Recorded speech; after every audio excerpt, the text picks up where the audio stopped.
Hello दोस्तों, स्वागत है आप सभी के इस वीडियो में। This video is part of a 10 minute day series जहां पर हम कैब का बैंक फाइनेंशियल मैनेजमेंट उसका important topic investments of NRIs in the immovable property. तो ये particular topic is it important for the exam? पढ़ना भी है तो कितना पढ़ना है और कैसा क्वेश्चन एग्जाम में आता है, ये सब हम इस पर्टिकुलर सेशन में देखेंगे। If it is not important तो पूरा ये टॉपिक जितना भी पढ़ना है वो आपका इस पर्टिकुलर वीडियो को देखकर कंप्लीट हो जाएगा। Okay, so nothing to worry.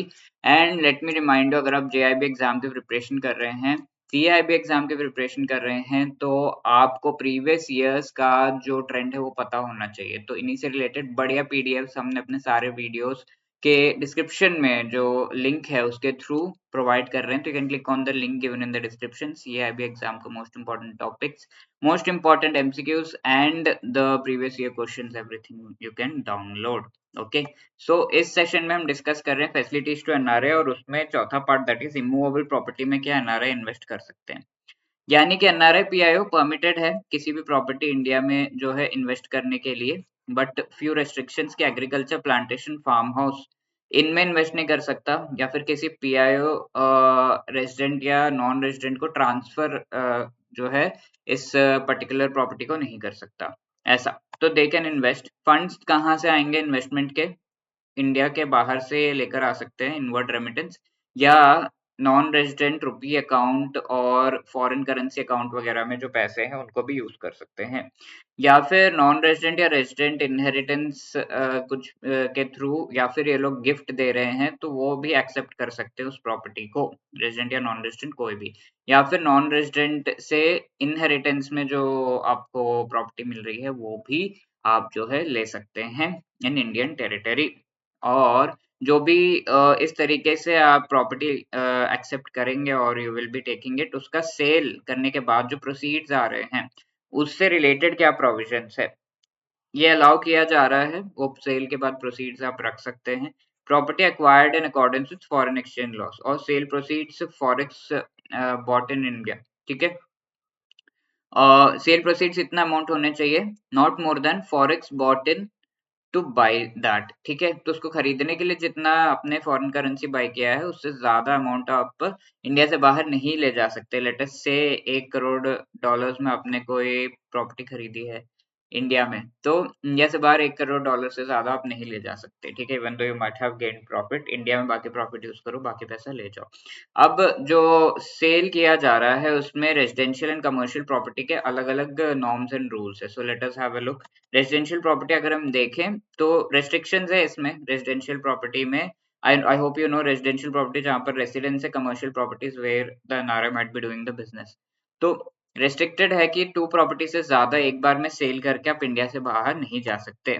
और एनआरआई पीआईओ जो है अपने नॉन रेजिडेंट ऑर्डिनरी अकाउंट में जो बैलेंस है उसको यूज करके ही इस तरह की रेजिडेंशियल प्रॉपर्टी को बाय कर सकते हैं। $1 मिलियन पर फाइनेंशियल ईयर।